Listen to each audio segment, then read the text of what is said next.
Welcome to Cats and Rats Podcast, covering your Florida Panthers.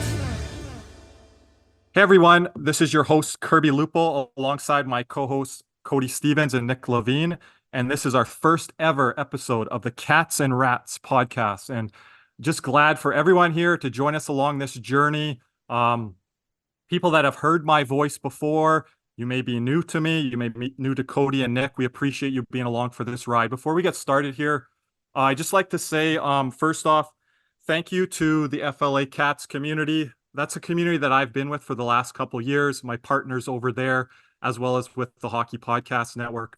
I just want to give a shout out to them. It was a great ride, great journey over these past couple of years, getting to know a lot of you in our community, a lot of you that have reached out to me over the past month or two. I cannot express in words how much that's meant to me and meant to the community. And I look forward you to be part of this new venture with us here with 5 Reasons Sports Network. Ethan, our CEO, Manny, our producer of this podcast, and Alex Baumgartner, who's a beat writer for 5 Reasons Sports Network, who covers the Florida Panthers. We're going to have on Alex and Manny as we go along here for special trade deadline coverage for July 1st. Any breaking news for the Panthers? We're going to get into a little Bill Zito talk later. Hopefully, maybe, a couple signings here or there. Sam Reinhart signing would really help this club, jumpstart this club, heading towards the second half of the season here now. Panthers coming out of this all-star break. Second currently right now in the Atlantic Division, just trailing the Boston Bruins. Very favorable schedule ahead. I put out a tweet earlier today. We'll talk about that maybe later or the next podcast about, how many wins do you think the Panthers are going to garner here in the month of February. But before we get started here on our inaugural episode, I want to throw to Nick Levine first, one of my co-hosts from Twitter X Spaces. So anyone that's not familiar with our post-game show on Twitter, Nick is one of my co-hosts over there along with Cody, and we have a lot of fun there on a nightly basis after every Panther game, be it win or loss. And Nick always comes in hot off the top with his great takes on the Florida Panthers, season ticket holder himself. And just want to let Nick introduce himself to this new community and this new audience here. How's it going, Nick? Thank you very much, Kirby. Hello, everybody. First of all, I want to say I'm really excited about this opportunity. Big thanks to 5 Reasons Sports. Just a little bit about me. As Kirby said, a big Panther fan. I'm a South Florida native. Been a Panther fan since 2012, actually. And yet my biggest favorite memory was being in attendance for Game 4 of the Eastern Conference Finals last year when Kachuk scored to send us to the Stanley Cup Final. So that's just a little bit about me. And Kirby, thank you again, and thank you to 5 Reasons Sports. And if no one has ever talked to Nick yet, if you have not had the great opportunity to interact with Nick, he has so many stories to tell about the Florida Panthers over his history of attending games, let alone all the stories and all the memories that were created last year on the Panthers' magical run to the Stanley Cup Final. Cody, if you'd like to introduce yourself to our new audience here. Hope everything's going well with you, Cody. I know you've been pretty busy over here over the past couple of weeks. It's great to have you on board here with us. Yeah, super excited for this opportunity. Once again, shout out to 5 Reasons for giving all of us a shot with this podcast. And as Nick said, lifelong Panther fan. I think the first year I remember was around 2008, 2009. The last legs of like the Nathan Horton, Stephen Weiss, David Booth era. Like those were my first Panther teams. Grew up playing hockey. Lifelong hockey fan. I have a love for this franchise that will never burn out, no matter how low they'll get or how high they'll get. I'll always be there for them. But yeah, not really much to me, I guess. And with Cody, I just want to emphasize this to everyone that, again, isn't familiar with some of our post-game show spaces. He was with me every leg of the way last year. And we know how much of that season, Cody, was a roller coaster, ups and downs. And there was a lot of downs. We got to see everything in that season last year, Cody, that I got to experience as a lifelong Panther fan myself, who's followed this team since 1993. I got every experience under the sun, so to speak, with that season last year, the ups and downs and all the emotions and in between. And Cody, you and I, every night, taking post-game phone calls after games. What an experience that was. roller coaster of a season in months was. I mean, we went from thinking we're not even making the playoffs to making the Stanley Cup final within a month and a half. I mean, the Panthers just I mean, they just had to make it a roller coaster for us. They couldn't make anything easy that year. It was a Yep. year of big change for them, and a lot of fans had doubt. As we heard it every night. A lot of them had doubt with some of these changes. And Cody, you and I were called Paul Maurice apologists at one point. I know I was. I mean, I guess at one point, if you didn't want the guy fired, I guess you were considered an apologist. Even if we But- stress patience, right? But the Yeah. team stuck with it. They bought in, and I mean, they pretty much. I don't want to say like I guess they brought back memories for people like me and Nick who weren't alive to see '96. But I think this one was a lot more special than '96, considering just how the season went. Like it wasn't like a new franchise, oh nothing to lose. This was a team coming off the President's Trophy the year before, and it it was a crazy ride. And this season's going pretty good so far, and I'm still waiting on the roller coaster ride for this one. Yeah. Good segue a little there by Cody alluding to our first topic here this evening. I know Cody mentioned about 96 there, but I'll always stick a flag in the ground for that 96 team. But this is a Panthers team now, which we're going to get into here in our first segment, go a deep dive into the Panthers organization. Each one of us is going to have a subtopic, and we're going to go back in time a little bit to where the team is now. But I don't think this can be argued, guys. We're not going to get into all the player talk today or spotlight player talk, but this ensemble cast is the deepest Panthers team in franchise history. I don't think that could be argued. Now, the results have to be proven out there on the ice, and they've done that over the past couple seasons with the President's Trophy, with last year going all the way to the Stanley Cup and representing the Eastern Conference. Now, what do they have in store moving forward here and into the second half of the season? I'm going to throw it over to my co-host, Nick, here. We're going to start with subtopic 1. We're going to talk about the coach, Paul Maurice. And if you know Nick at all, he loves to talk about Paul Maurice. He's got a lot for us here. So, Nick, take it away.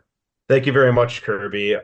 So I think we all look at the Panthers a lot differently now than we ever had, especially over the course of the last 2 seasons. And we've seen a complete change from when Paul Maurice took over about a year and a half ago. What I wanted to do was go back to his introductory press conference and see what was his vision and his philosophy, how we communicated that to the media and the fans. And I picked out 3 quotes from this press conference, and I found one major theme. If you went back and watched that press conference, you might remember the word fit, which is not what I'm going to talk about here today, but that is obviously so crucial. But the main thing Paul Maurice preached in this press conference was the daily investment, the day-to-day grind of what it was going to be like to take that next step.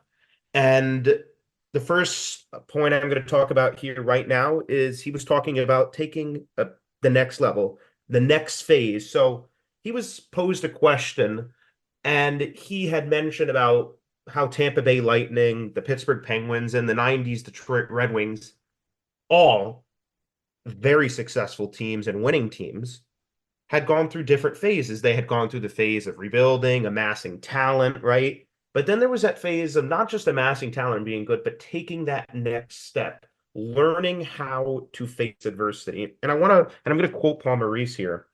And he says, then there's the next phase, and it's not necessarily measured by regular season points or goals for. It's that transition into all of the hard things. The investment is not just the players. The players are good and they work hard, but it's the investment of the entire group to drive yourself hard enough that when adversity comes, you're ready for it. You've earned the right to survive in that adversity. And I'm excited about that challenge. Now, I don't know about you, Cody and Kirby, but I think that perfectly describes how the Panthers season was last year. I think it perfectly describes one playoff series. And I think going up against the number 1 team in NHL history, regular season history. And they had gone through so much, whether it was injuries, the personnel change, obviously the Kachuk trade opened up a hole on the defense with trading Mackenzie Weegar away. So there was already going to be a tough transition regardless. But then the Kachuk trade happened and other things happened, the cap constraints, obviously. And I think that by the end of the last regular season, obviously the stylistic stuff aside, how they play the game aside, they earned the right to be in the playoffs. And in that Boston series, as Paul Maurice says here, you've earned the right to survive in that adversity. And I remember when Paul Maurice said before game 5, he's like, I'm paraphrasing here, we've gone through so much, survived so much adversity that this should be our best. Now, we didn't play well that game 5, but we ended up winning it, and it was history from there. And I think that, for example, how many times have we heard the commentators on TV, whether it be Goldie or somebody else, right, talk about when the Panthers allow a goal or lose a lead, they don't panic. They never panic. And I think that transition last year, now, at the time, people looked at it, maybe it's a gap year, whatever. Obviously, the run to the Stanley Cup final affects how we look at that in hindsight. But I think that year, last year, that transition into learning things, not just about how to play, but about the grind, was so important to the team. And Cody, how unbelievable is it? This is like a perfect fit of what Paul Maurice said back then. It perfectly applies today. Yep. And I just think there's one big thing that the Panthers acquired in that Boston series or in the playoffs last year that they didn't have in the regular season. Because when me and Kirby were taking Spaces calls and after losses, people are going to be down and out usually because, we just lost and they're not happy about it. But the number one thing I remember people always saying is we don't have an identity. And in that playoff series against Boston specifically, Game 5, I believe that's when we acquired one. And Cody, I think people said we were lacking identity because of coming off that President's Trophy year. We were the run and gun Panthers. And then I wanted to piggyback off of one of Nick's points there. People were like, Paul Maurice has to change for a guy like Anton Lundell. And I said, no. Paul Maurice is a veteran coach in this game. A guy like Anton Lundell, who's in his second year, now third season, he's a young player that has to adapt to what Paul Maurice is trying to put out there on the ice, Nick, what his philosophy is. And I think there was a culture clash there, Cody, as well, coming off of the President's Trophy year like the Panthers were to a new system in Paul Maurice, which I'm going to get into Bill Zito here in a little bit in my segment. That change took a lot longer than anticipated. I mean, because you have to understand what style of game they went to. Because you have to understand, because the year before it was free-flowing running gun, and it was all about making passes cross blue line to blue line, the neutral zone to gain speed through. Mm-hmm. It was all about trying to make the pretty play the perfect play, and just all of that kind of stuff. And for the regular season, it was perfect. I mean, no teams can adapt to it because you're playing the team once and then you're going on to play another team and they're like, this team could skate, they're transitioning fast, they move the puck out of their zone, they have structure coming out of their zone, and then they just pounce on you when it comes to offensive opportunities. Yeah. The comebacks, I mean, the 5-1 comeback against New Jersey, the 5-0 comeback against Toronto that year. They were insane. But once we got to the playoffs, and I know we won the Washington series, and Panther fans were elated for that. But if you go and watch that series again, the Panthers, we were outplayed that series. And a lot of people forget this. The series was 2-1 in favor of Washington. The Panthers had an empty net. Yeah, Garnet Hathaway. Garnet Hathaway sent the puck down the length of the ice, hit the post on an empty net. So we're a post on an empty net away from going down 3-1 in that series. Yep. And then we went down 3-0 the next game in game 5 before we came back. Yeah. So I think the emphasis here was obviously number one in-game adjustments and everything. You could talk about the difference between Bruno and Maurice in terms of experience and in-game adjustments. But I also think about the ability to play a way that you can sustain. Yep. And I think that is the biggest key here. Yep. And the number one thing, we still hear it today. We went 0 for 27 on the power play in the first round. We won a playoff round without scoring a power play goal. I'm sorry. And it was just, we won that series because of talent, because of Carter Verhaeghe emerged as the playoff performer that series. I mean, 10 points in the 6 games or something like that. And had, well, we saw it the year prior as well. Yeah. And had the game-winning goals in games, I think it was games 4, 5, and 6. I believe so. Yes. Yeah. So, like, when Cody throws those numbers out, everyone fact check, because sometimes he does that to me on Spaces, and I don't know. Sometimes I'm not sure on that one, Cody. No, and then I'm trying to host. I could tell you why I'm sure, because here's the thing: Game 4, the overtime one where the rebound came almost to the point, and he slapped it in, and they try to review Huberto for goaltender interference. That's Game 4. Mm-hmm. Game 5 was when the start of the third, when him and Barkov had that 2-on-1, he strips Orlov and he goes the other way, and Barkov feeds it to him and he puts it roof. That's Game 5. And then Game 6, the OT winner. I mean, Claude Giroux with the beautiful pass to Verhaeghe backhand. Let's go home, baby. Shout out to Goldie. And that's what I meant, Cody. It started all the way back in that Washington series. So, it continued forward. I actually think this transitions perfectly into my next point. Cody, you mentioned about playing a different style in the playoffs.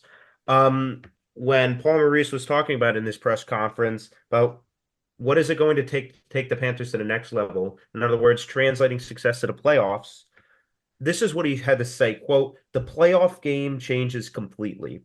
It's a different style. The rush game disappears. The net front becomes where all the battles are.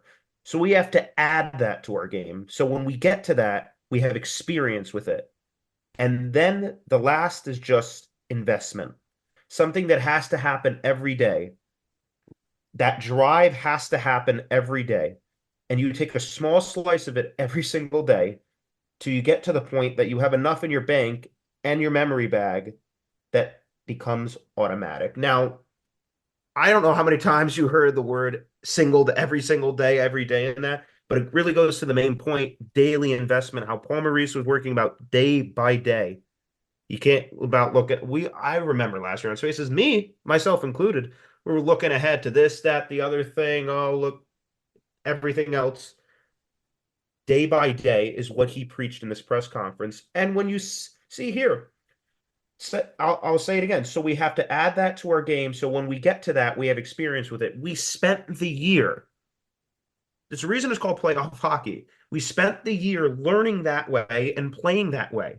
And while it might have translated to less regular season success, and I think part of it had to do with the roster construction at the time, look what it did in the playoffs because we had experience with it. And I think that is a key point here. And talk about the net front battles, the forecheck, everything. I could point out 3 game-winning goals in the playoff run that were off the forecheck. Game 5 in Boston, Tkachuk. Game 7 in overtime against Boston, Verhaeghe. And Game 1, the 4th overtime, Matthew Tkachuk scored against Carolina in the Eastern Conference Finals. So I think that the main point here, Maurice came in with a very mature approach, a day-by-day approach, and really honing in on what needed to be done. And when we get to the point where we want to be, the playoffs, we have experience with it, despite having, if you would have played a different way in the regular season, maybe you have about 4 to 6 more wins, right? But I have to give Maurice credit on that. He stuck by it when it was really difficult to last year, when they weren't getting the results, and they finally did, and I'm glad they did. Yeah. Nick, you just used the word, as we're going to slowly transition away from Maurice here, but I want to pose you a question, and you use that word, the R word, results. Are you judging your opinion on Paul Maurice a lot differently? Because Cody and I know where you once stood with Paul Maurice because of these results. Because I've only seen you where you were kind of out on this guy, and then the results started to change, and you're like, I love this guy. So what if those results weren't there? That is like a 2 out of 10, a 1 out of 10, a ratio where everything went right for the Panthers down the stretch with Alex Lyon and all the winning streak that, again, remember Cody and Nick, they weren't able to accumulate a 3-game winning streak all year long last year. So what Yep. changed along the way for you, Nick, to really buy you into Paul Maurice besides just the results themselves? Well, I do think results have to play a role in it, because if you're playing this way, you say you're playing this way, but you consistently continue to lose, and we don't make the playoffs, yes, right? but our fan base bases too much on results, Nick. But and I'll sometimes say this, that I think a lot of it, and I'll take accountability for this, had to do with the emotion. I was upset the team was losing. And it was You do know you cheer for the Florida Panthers, yes, though, right? yes, Like yes. historically? Okay, yes. let's be clear It on was that. easy to blame the coach. But if I look back at it, right, the way the season went obviously helped. I'm not going to lie. But if I take a look back at it, you take a look at advanced analytics and every metric, really, the team wasn't playing bad. Now, I will say this. I also think the roster construction, I thought that was a poorly constructed roster, which I know you want to talk about Zito a little bit before, but before I want to transition to my last point, I thought it was a poorly constructed roster. So I think it was just a bunch of different factors. Obviously, the high of coming off that unbelievable 122-point season to struggling to make the playoffs and losing to teams like Arizona, Philly, and all these other teams. But in the end, that's why I'm not the GM, right? Yep. That's why I'm not the GM. Yep. He trusted Bill Zito trusted Paul Maurice, stuck by him. The players trusted Paul Maurice. Paul Maurice stood by what he said in the press conference, and he proved me wrong. Yep. And I'm here to admit I was wrong on Paul Maurice. And yeah, that's pretty much all I have to say. Yep. Cody, clip that. Last thoughts, Cody, on Maurice before we move on. I think you could point to a lot of the Panther fans saying Paul Maurice needed to be gone. And I think a lot of them gave their apologies to him, even though some were blaming the players. One specific guy in spaces I'm thinking about right now. But Nick saying, talking about, pucks in front of the net front presence. In my opinion, the Panthers have one of the best net front presence in the league in Matthew Tkachuk. Sam Reinhart is no slouch in that either.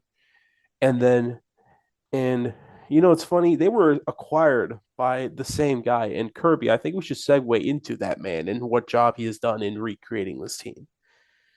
Yeah, you're speaking of Bill Zito here. I just want to give everyone a little bit of a background on him, because I think a lot of times, Cody and Nick, when new players come into the organization, people always come to us and ask, hey guys, can you give me a little background on this person? And I think that happened a little bit at the start of our community when Paul Maurice was hired into the Panthers. But just a little bit on Bill Zito here. He was hired as the Panthers GM in the fall of 2020. He was previously with Columbus for a long time, from 2013 to 2020, assistant GM and in different advisory roles there. Soon as he came to Florida, you could look at tangible numbers more than you can Maurice. So when he came to Florida in his first 2 seasons, franchise record in points percentage, goals per game, shots per game, and a points percentage of .728 for his first 2 seasons. That's an NHL record. So if you look at Bill Zito when he first came aboard to Florida versus Paul Maurice and the struggles that he had to do go through and work his way through last year, kind of night and day difference there. Something that I love about Bill Zito, guys, he's one of the first to ever have a goaltending excellence department, obviously with our guy Roberto Luongo, Rob Tallis. They've done a great job there with not only goaltenders at the parent club, as we call it, the NHL club, but also throughout. So I think throughout the system, having that goaltending depth where, again, we'll get into Charlotte down the road here, and I'll even allude to them a little bit here during this segment.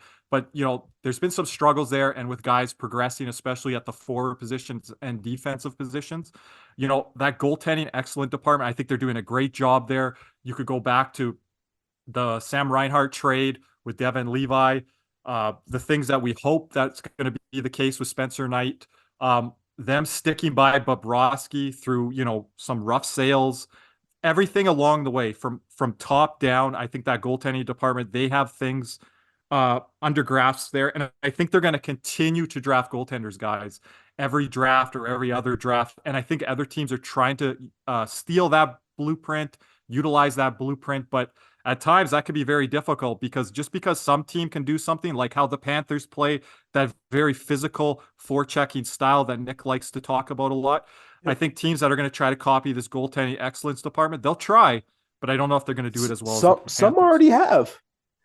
Yeah, And there's a few out there. I want to jump in there, Kirby. I also think another very important part of what Bill Zito did is the absolute makeover over that's occurred over the last 2 years. Ever since we got swept by Tampa. Kirby, what our team looks like now, how we're constructed now, how we play now versus how we played back then, you have to give Bill Zito a ton of credit. There's not many GMs in the league that would be willing to part ways with a 115-point score. The guy was considered for the Hart that year, and a top pairing defenseman for 24-year-old young, really good player coming off his first 100-point season. I think a lot of people like to talk about things with Bill Zito. I think what he has done over the last 2 years, in my opinion, more important than what are more important than what he did maybe the first year and a half, 2 years. Because I think if we would have kept the same path that we were going on, we weren't going anywhere. Yep. Bill Zito adjusted, and he was willing to change, and I think that is what was really impressed me about him. And he set the tone with his very first trade. And what was that trade again, Kirby? Which one? Zito's very first big move as Florida GM. You let the audience know.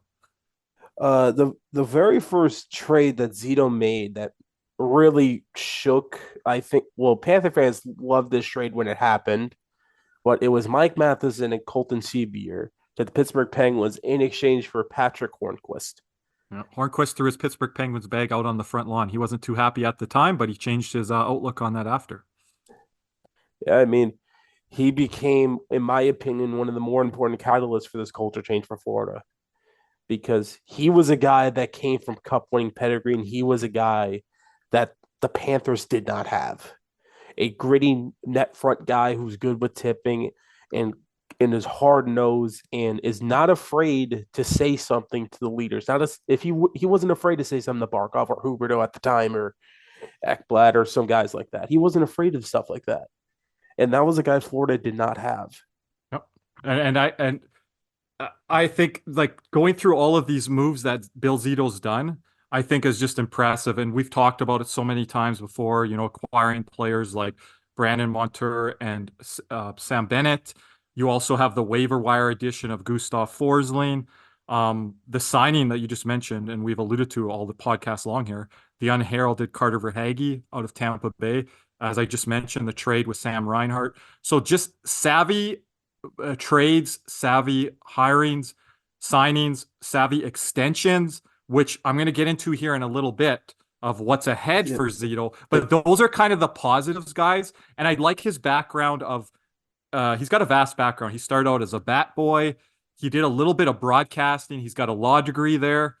And as well, obviously, his work in agency world. I think he's got a really good background. He is the king of Bilo candidates. And it's not even close, because you're forgetting, like, he got guys like Alex Wenberg for that 1 year that produced for us very well. And then this year with OEL. And like guys like that, like just Bilo guys who can increase their potential. I guess you could throw Mikkola into that mix. Yeah, Mikkola has become a top 4 defenseman playing 20 minutes a night for $2.5 million. I mean, I'm going to get to him in a second.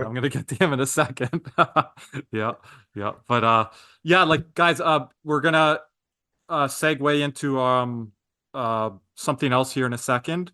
But we're going to continue forward here with this Zito talk. But I just kind of want to mention this as we kind of dig a little bit deeper going forward here. I want to kind of talk about some of his things to me that are still up in the air about. But before we do that, I just want to let everyone know I've got some special Panthers news to break later on here in this podcast. A trade target that the Panthers are locked in on.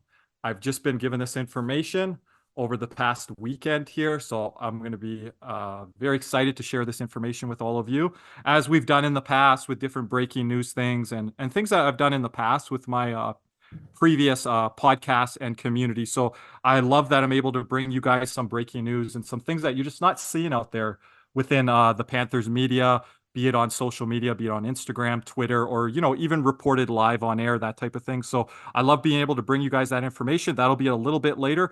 But before we go more into our Bill Zito talk here, I just want to mention our sponsor, Caneswear. Caneswear is Miami's fanwear store, the spot South Florida fan shop. Miami Hurricanes, Miami Dolphins, Florida Panthers, Inter Miami, the Miami Heat, and the Miami Marlins. You can find all of that and much more at Caneswear. You can find Caneswear on Twitter at Caneswear. That's again at Canes_wear, WEAR. They are located at 2655 South University Drive, Davie, Florida. So I'm going to continue forward here what we just talking about with Bill Zito, and I know Cody or Nick might disagree with me on some of these things, but I do have some slight to moderate Gripes. gripes. I don't know, gripes. Apprehensions. Yes, kind of that. Am I a little know. far about saying that? But again, this might predate you guys a little bit, or only at the beginning of your fandom. But guys, I can't shake the feeling. So this was a tweet that I put out, and everyone that, we call it Twitter, X, what have you. This was a tweet that I put out. It's Twitter. Still Twitter. I know. Everyone gets on me when I say it, Twitter, X, whatever. But this is a tweet that I put out. I think this was before the season. So this is our decade of prospects from 2013 to 2022 coming into this season. 1,686 points. 960 of those points were from Barkov and Ekblad alone. That is a 57 shares points. In the prospect years of 2018, coming into this year, only 7 points. All were by now Vegas Golden Knight, Grigory Denisenko. And in 2019, we only had 4 points for all of our prospects. So it's hard to go back to, the last year or two. And again, these are Zito's guys coming in now. So that's not fair to put on Zito, but I am a little apprehensive of knowing what Zito's guys are going to become. The Lundells, the Mackeys. Another name that I'm going to get into here in a second that I have a direct quote from Bill Zito that I'm kind of like, I don't know about that, Zito. But someone like Mackey, that guys that we want to see in the lineup. But this was a quote, I think it was around last year's deadline. He said, guys, and just talk with the organization as a whole and with the Paul Maurice thing there, change was a little harder than anticipated. The drafting, he's called players like Maki Samoskevich and Benning as elite prospects. And I'm like, I don't know about that. We're still trying to see what Lundell and Knight are as prospects and as young players working their way up into the system. Now, obviously, Lundell with, his third season under his belt. So Zito, another quote, he's like, I'm bullish on our prospects. And he said this coming into this year, guys, I'm going to put extra special focus and attention on our minor league team, namely Charlotte. So what are your thoughts there, guys? Lots to unload. I mean, it needs to happen. I mean, he's like, if we're gonna be real here, like in my opinion, his biggest fault so far as Panthers GM was the 2022 trade deadline, where we went all in, got Ben Sherratt, Claude Giroux for both of them for first round picks, and we got swept in the second round. That's not on him. He put everything in place. That team, top to bottom, depth was amazing. I'll add Owen Tippett into that. I know we've talked about him a lot, but the thing with him was it was just never going to work out here. We gave him every chance we had. Like, we put him on every line. It just didn't work. Well, it could have been Denisenko or someone else that they were holding on to, and he re-signed and he made that move. Yeah. That we were all puzzled. Why are we re-upping Denisenko? Yeah, on Denisenko, I thought if any year were going to be the year to give him a top 9 spot, it would have been last season.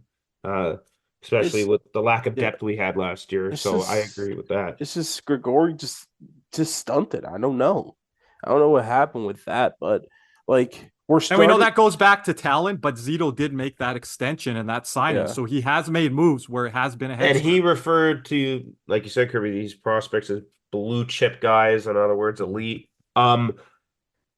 It's an interesting way to characterize some of our prospects when I remember like you, Kirby, where we actually had what people thought were blue chip prospects, and they still became nothing. So, I i.e. Henrik Borgstrom. Henrik Borgstrom, I have trust Denisenko. issues.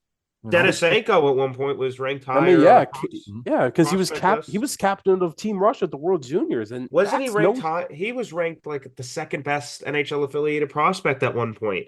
like he was extremely high up there. I mean, being team captain for Russia at the World Juniors, especially with the talent that Russia had coming out at the time, that's no small feat.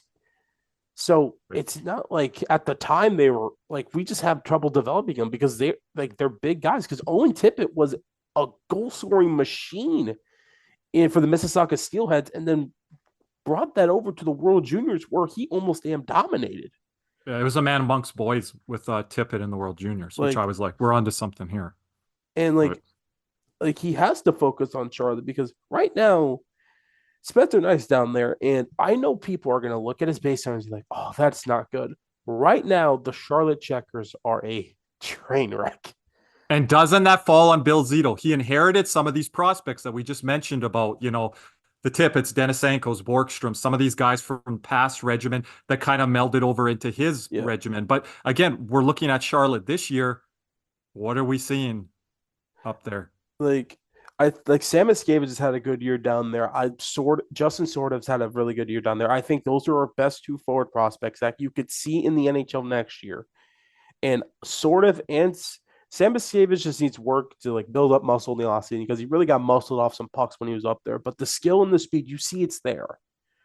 Sordov, I believe he's going to be a Maurice guy when he gets up here. He's exactly everything Maurice wants in a guy. Defensively responsible, fast skater, and good forechecker, and not afraid to get physical. The thing is what else is beyond that? I mean, defense prospects. Oh, good Lord, we have nothing. And this is the part that scares me with our depth, with what guys are coming through our pipeline. We've seen before, oh, we've got a guy in Mike Matheson. Oh, this guy's going to be a top 2 defenseman. Oh, no, he's not. So, like, we've seen guys that have come through with pedigree. Guy in Mike Matheson, he won the best defenseman of the World Championships. He came into the Panthers, turned everyone on notice in his first playoff games, his first NHL games against New York Islanders in a playoff situation. So again, we had those guys as black aces last year. Mackie Samoskevich, Benny, those guys got to see what it was like, but they didn't ever touch the ice surface in those playoff games. So when does that point come? It might come this spring. It might come the following spring. This is when we start to evaluate Bill Zito when it comes to his draft picks and prospect development. And I think it's important to, obviously with the contracts coming up, right? It's going to be important to have these guys fill these roles. I'm not saying these guys need to be unbelievable players, but they have to fill a role. I think the expectation for Samoskevich is there's going to be somebody from the top 6 currently right now who won't be a Panther in the next 2-3 years. We know that. And I think it's important, for example, Samoskevich, he's going to have to fill in and take that top 6 role. If we need a middle 6 forward, we're either going to need Sordov for Sachin to fill that in. If we're going to need a number 4 defenseman, maybe Evan Naws comes in and fills that. So really replenishing and having these guys fill holes on these cost control contracts and buying ourselves some time so that when we do get our first round picks back, we're able to maybe upgrade our prospect core a little bit, and we still continue this window that we have. And speaking of our first round picks, I'm just going to say this disclaimer to anyone listening and our fans. I would be extremely shocked if we trade our 2026 first round pick due to the fact we haven't had a first round pick in coming on 4 years. Yeah, I think Zito's going to hold on to that unless there's like a deal, he's. I'm not making any prediction on that one. You guys can, but he's not trading that first round pick for a rental. I'm just going to say that now. I wouldn't bet money on that. I would bet I'm betting all my money on that. But if it's for a long term piece, like he did with Kachuk, then I see him trading it. But I think you're not going to see the Panthers trade for a first round pick for a rental. For another 2 years when we have first round picks down the line to give up. If you're strictly talking rental, yes, that's a different discussion. But as far as prospects goes, guys, and I want to get transition to your segment here, Cody. I'm at a wait and see hold mode here. I just see so much on social media, so much even from organization buzzwords and things like that. I've been a fan since '93. I'm not buying into this whole narrative of, our prospects are this and that. Look at how our rankings are. We're bottom 5, we're Yeah. bottom 8. But I want to end on like a positive note when it comes to Bill Zito, and I'm going to call these guys out. We like to use the word receipts in our community, and I have one from The Athletic this past summer, and a shout out to Armando on the Locked On Florida Panthers network. He grabbed my tweet and mentioned it on his show there this past summer, and I just found this again as I was going through some Bill Zito notes for this first ever episode of the Cats and Rats podcast. I found this quote from The Athletic again in the summer. They said, OEL, Dmitry Kulikov, Mike Riley, they all grade out as downgrades on Racco Gudis. What's the one name that The Athletic forgot to mention there from our new additions? Oh, there, the guy guys? that was actually here to replace Gudis. The one that was actually here to replace Gudis and fill the shoes for Mark Stahl with Brandon Montour on our middle pairing, a guy that I said was going to fit into this system. Perfect Zito Maurice player, activate into the rush. Last year, I said we had Racco Gudis and Mark Stahl jumping up into the rush when we had 5 guys jumping up into the rush. You put Mikkola with Montour, you could actually have those 5 guys activate and jump up into the rush and not get caught the other way coming back, which, again, we gave up a lot of goals last year because we tried to play an aggressive style that we didn't have down pat, that Nick's alluded to a lot and that we went into earlier, that we ended up getting caught. And anytime that we had Gudis and Stahl out there on the ice, it was a train wreck. So a guy in Nico Mikkola, not even mentioned by an athletic publication. I don't care if people say, well, Kirby, they don't know the Panthers or whatever.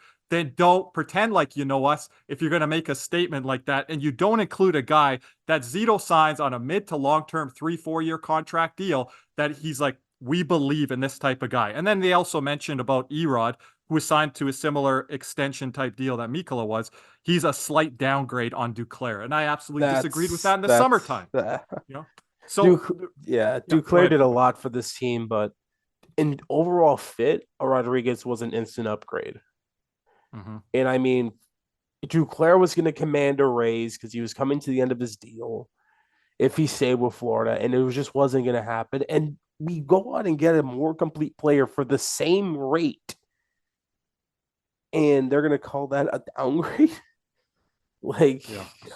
Also helps us long term as well. So instead of paying Duclair the pay raise he would have commanded next summer, you keep a player, whether you want to say he's better, worse, relatively equivalent to Duclair at a $3 million price tag for an extended 3 years. So, and I believe in Erod a lot. I think his contract's going to age well. He's going to get comfortable with this team. Guys, remember, that's his first half of the season that he just played with a new team. Let's see what he looks like in the second half and into the playoffs. And he's made that first line this year. Yep. He's definitely been a nice fit with Barkov and Reinhardt. That line has been unbelievable and it's been really. And now with Kachuk going, we have 2 first lines now. Yeah. So, Cody, I kind of want to, before we give everyone the little spicy news that I have, I want to kind of transition into your segment a little bit. We don't have to go deep dive into this. I think we explored a little bit more in the summer and the off season, but we want to touch base from everything from bottom up, top down.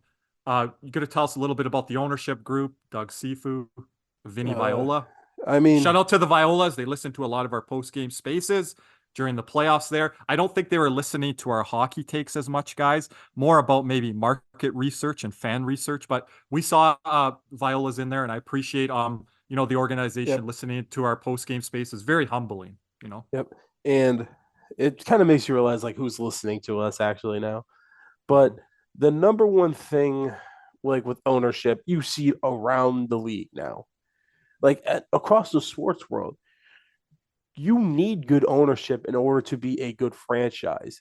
More times than not, if you don't know the name of a team owner, more than likely they're a good team. Because, like, I'll use this example here. Like, I'm going off sports, but this is just what I mean. Could you guys name me the San Francisco 49ers team owner? I mean, I could, but I don't want to spoil your. Yeah, But but he's yeah, I had get what you were saying. Yes.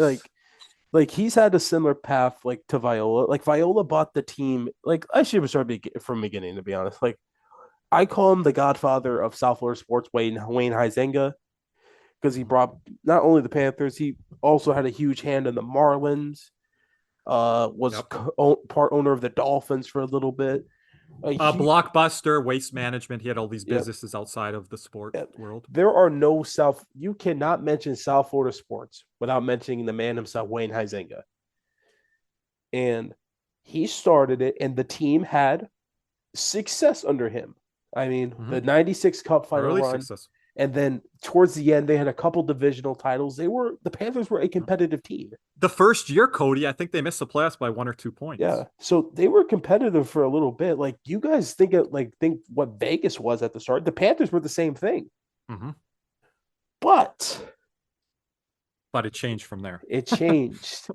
Then he sold the team to Alan Cohen, and around that time, that's when the Panthers acquired the Russian Rocket, Pavel Bure, a guy who a lot of old Panther fans point to as their favorite player because he was the only good one they had during this entire decade. I still rock that jersey. Don't care if Cody or Nick make fun of me when they see it. I still rock that jersey. The starter CCM version. I love it. I mean, he was the only good player Florida had through that time. I mean, boy. I mean, they got him, and here was the problem. This was I'm not sure if this was before or out. I think this is right before there was a salary cap at the NHL. Salary cap came in after the lockout there. So you're talking late 90s, early 2000s with Pavel Bure. And the owner had no more money to supplement the rest of the roster with Pavel Bure. So that's why you had why they brought in guys like his brother, Valerie. And it was Victor Kozlov and Ray Whitney. As much as I love those guys, they're not, Ray Whitney Carter Verhaeghes and Sam Reinhart's. No. Ray Whitney was not the wizard when he was with Florida. That didn't come till later in his career. He put up some good numbers in Florida. He put up some good numbers. But he wasn't the wizard like where he was with Carolina or Arizona. Okay. But, well, there's some magic there. There was a little bit. Yeah, too bad that magic went to dust because the Panthers made the playoffs once with Bure. Yeah, they got swept, I believe, from New Jersey. Yeah. And that was it. They did not make the playoffs again until 2012. Or the playoffs, I mean. Yeah, the playoffs, they did not make it until 2012 after that. So, and, ownership, kind of flopped around. They had Mike Yormark for a little bit, and then I'm blanking on the guy. Siegel, and there was another partner with him there that I'm kind of blanking on right now. Very short term. They even mentioned that they were kind of like transitional owners at that point, So then in 2013, Mr. Vincent Viola purchased the Florida Panthers, and the franchise has been on the up and up ever since then. He bought the team right around 2013, so they were coming off, in my opinion, the worst season in franchise history, that lockout shortened year. But it was all for naught. It was perfect for them because they ended up getting the second overall pick, which turned into Alexander Barkov. So the fruits of that labor happened. I mean, the next 2 years were pretty bad. They had the second overall pick and the first overall pick the very next year, which became Aaron Ekblad. In the draft that we have 3 of the top 4 guys that win that draft. Aaron Ekblad first, Sam Reinhart second, and Sam Bennett fourth. Man, I would love to get the third guy though. Leon Draisaitl. Yeah, I love Leon. But they started to change things, and it will mention Doug Sifu as well. Partnership with Viola, co-owner. You bring in Matt Caldwell. You keep guys within the organization that are former players. We're seeing it now with Patrick Horquist, but at the time, Sean Thornton, Brian McCabe, former Panther, Gregory Campbell, who left on bad terms with the Panthers when he went to Boston and won a cup there with Nathan Horton, another former Panther. He comes back and works with the player development and program. You got someone like Roberto Luongo, who's going to get opportunities from Vancouver, go back home to Montreal, but he's like, no, South Florida is my home. And I don't think that happens, Cody, if you have unstable ownership. I mean, no, there's no way it does. I mean, it's just, but as all owners do, and I believe good owners, like some owners have like the best interest for the team. And I think Viola made one really big mistake that's kind of set the Panthers back a little bit, which is when they moved then GM Dale Talon to a higher management away from day-to-day hockey ops, and they brought in the analytics boys, or as people like to call them, the computer boy era. As I call them, yeah. And they try to go more into analytics and stuff like that. And it became the firing of Gerard Gallant and culture change with that. The infamous taxi photo. Yep. Then the very and again, I put some of that accountability on Gallant. We still don't know the full story to this day. But there's two sides to stories here. Yes, but I do. But in overall, they should have. They should have never really made that change. I think it was very sudden. Because we have to remind ourselves the Panthers made the playoffs the year before. And then Jonathan Huberdeau goes down at West Point or whatever with the Achilles injury. Yep. You know, so what's Gallant supposed to do with one of his horses? And Jonathan Huberdeau is a guy that Gerard Gallant coached in junior hockey, so there was that connection there that he didn't have to start the season with that exhibition injury that just put us behind the 8 ball to start. Yeah, and then this is probably the only time and every signing the Panthers made that offseason, with maybe the exception of one, blew up in their face. Jason Demers traded after 1 year. Keith Yandle, the only probably somewhat good one. And then the one elite one they made, they let go in the expanded draft the year after. And this name is going to hurt Panther fans, including us three, by saying it, Jonathan Marchessault. Yeah, that really stings. Just the only thing that helps that is the Carter Verhaeghe replacement out of the same organization. I'd rather that Stanley Cup would have been nice. But anyway, I wanted to touch on a point that Cody said. I really think that whole year, that the whole offseason, really, the moving away from, like you said, the analytic boys, moving away from Kulikov and Gabranson, who are fits with Gallant. I think that really set us back, even though I liked the Gabranson for McCann trade at the time. And I would still make that again. I would still make that trade. I still think the fan base of the Panthers in retrospect looks like Jared McCann better than he was. You know, sometimes you get opportunity somewhere else and it's a better fit, you know. Yeah. Seattle is one of those. I'll say this, that's a good point, Kirby. I'll say this, that it just because it was a good trade to make, it did obviously the season Mike Matheson had that year was not what they were expecting based off what he had played like, as Kirby previously mentioned, in the playoff against the Islanders the year before. But I really think that was a rough time. That was like, okay, we're starting to get something right, and then we just can't get it right fully. It was a very frustrating time. Yes. Probably more frustrating for me than the years we were rebuilding and we sucked, right? With I think it was like Peter Horchak or something like that. Yeah. And Kevin Dineen and all that. So and just the repercussions of those times kind of put the Panthers in this spot where they were competitive enough to be like a watchable hockey team, but they always would miss the playoffs by a point or two. And I feel the owners were always trying, even if they made missteps along the way, they were spending money, which has never happened in the existence of this franchise dating back to maybe Wayne Huizinga. And even then, he wasn't spending to the likes of the Maple Leafs, Rangers, Red Wings, Avalanche. This is pre-cap era. Again, everyone has to remember that. And this is what my favorite part about Vincent Viola is, the fact that he learned from that mistake. They got rid of everyone with anything to do with it within the year. Tom Rowe, fired, gone. Dale Talon brought back the GM. Like, he learned from it, and he kind of let the hockeymen do their job ever since then. And he's a big part in the hiring of, in my opinion, it's pretty much a well-known point now, the greatest GM Panthers ever had in Bill Zito. Yeah, and having that stability now with Zito and Maurice, and not being like hair trigger to be like, okay, this guy's gone. Okay, you're gone. Kind of like try to finally add some stability. And maybe they learn along the way too. We talked about earlier in this podcast episode about Paul Maurice learning and Bill Zito learning to adapt to change, which maybe he didn't do right away. So do the owners, Yep. they see things and maybe faults and missteps of their own. And they're like, let's evaluate this. Let's take a step back and and Nick always says this with the Paul Maurice quote, just breathe, and Yep. maybe they're doing that now and kind of keeping hands off, but also very invested in this club.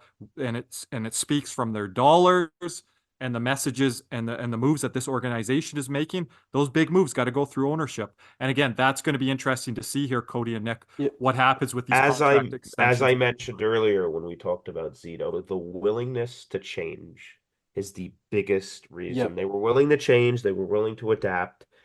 And because of this, we're at the position we're at now.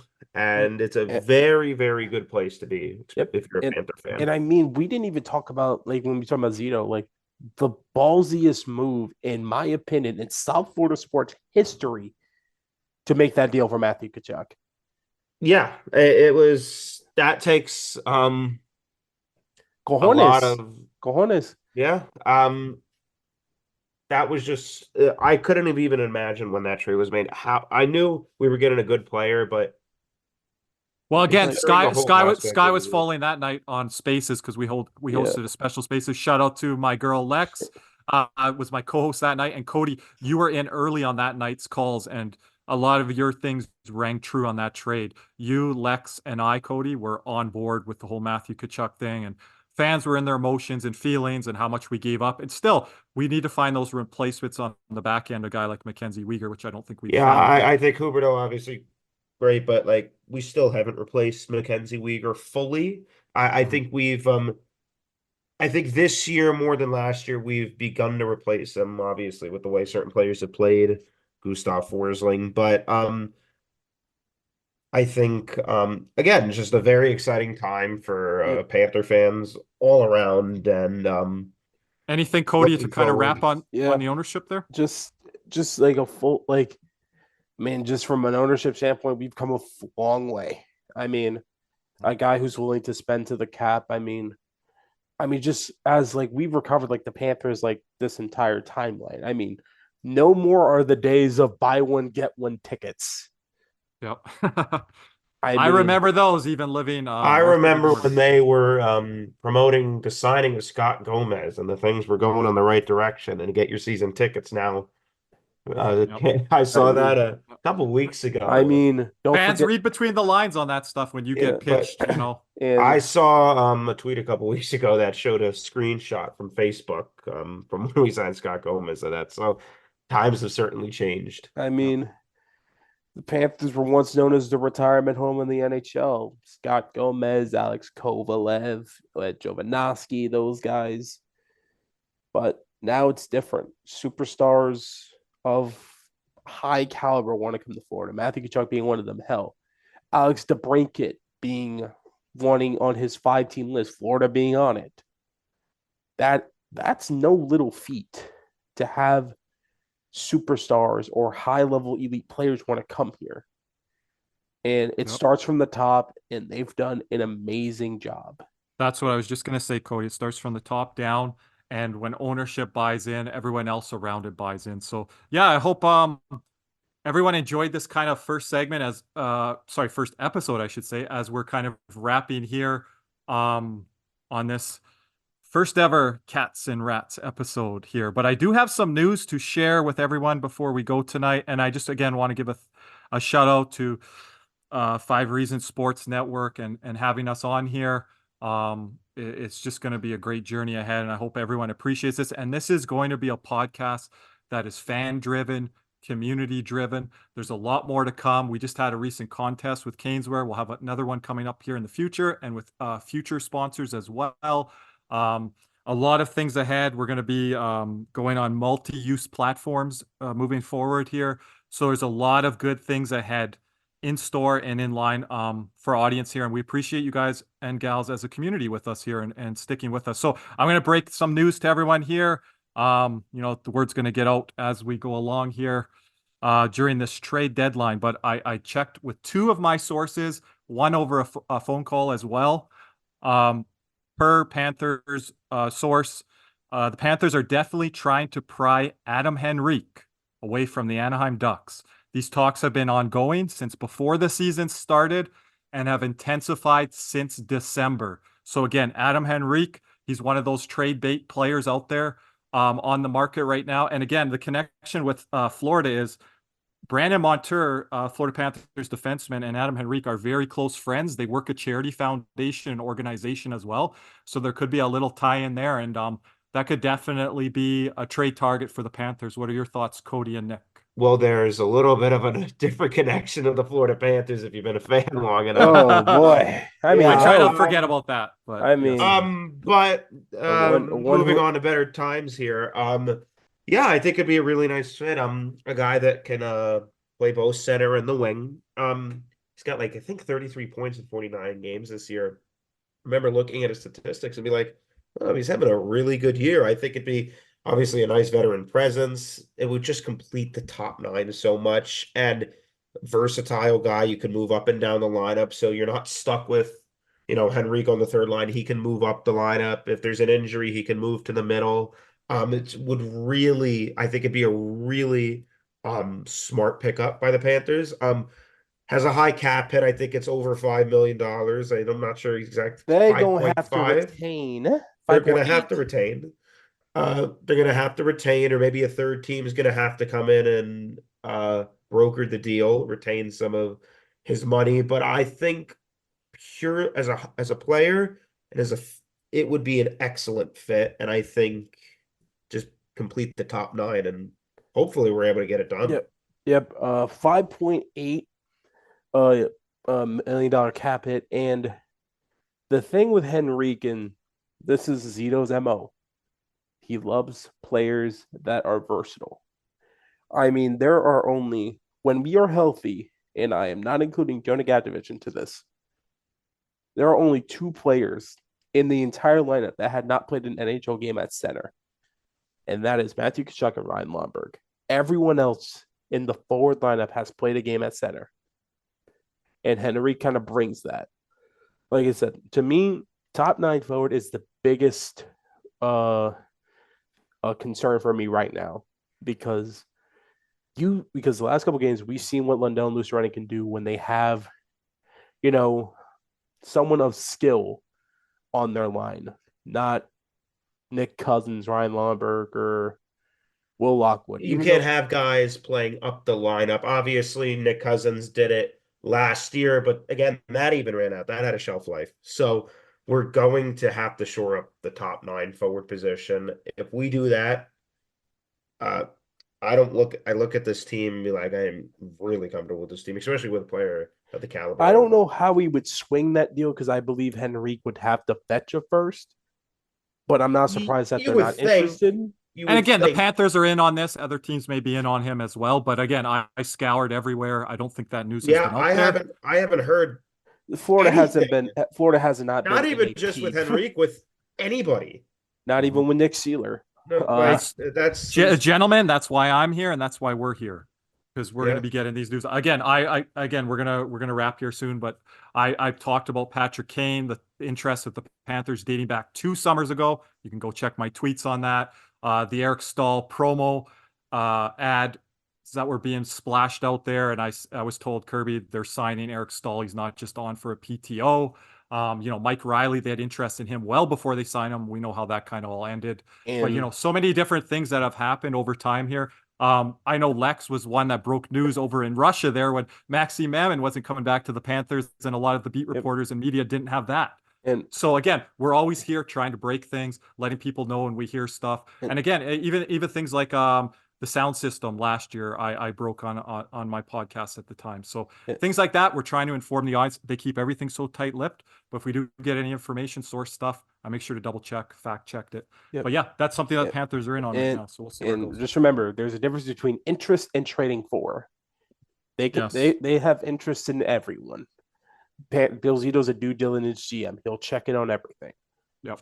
So guys, before we kind of wrap here tonight. Just let everyone know where they can find you. People are going to be hearing you guys, and even myself for the first time as well. So, Cody, how about you first, and then Nick? You can find me at CMS_305 on Twitter, Instagram. Those are like my two main accounts. And yeah, just excited for the second half of this year. Second, the Atlantic. I mean, trade deadline can't get here soon enough. And Nick? You could find me on X at Nick881688. And yeah, that's pretty much it. Yeah, and I'll say the same for myself, and I'll say, as Nick said there, Twitter, X. You could find me at KJ_loops, which is LUPS. We'll probably have that in our ad description. Right now, we're just on Podbean, but when we do get picked up down the road here by Apple and Spotify, that will open up a lot more avenues for us as well. And we look forward to bringing all of you some guests along the way, some panel discussion, some of the people from our community into this world. And you're probably going to hear something off the top of our podcast tonight done by someone very special in our community. So definitely give him a shout out on our next podcast. But until then, Panthers are ready to hit the second half of the season here. Their first game will be at home against the Philadelphia Flyers. So I just want to thank everyone for tuning in to our first episode here, Cats and Rats podcast, part of the 5 Reasons Sports Network. Let's go Panthers.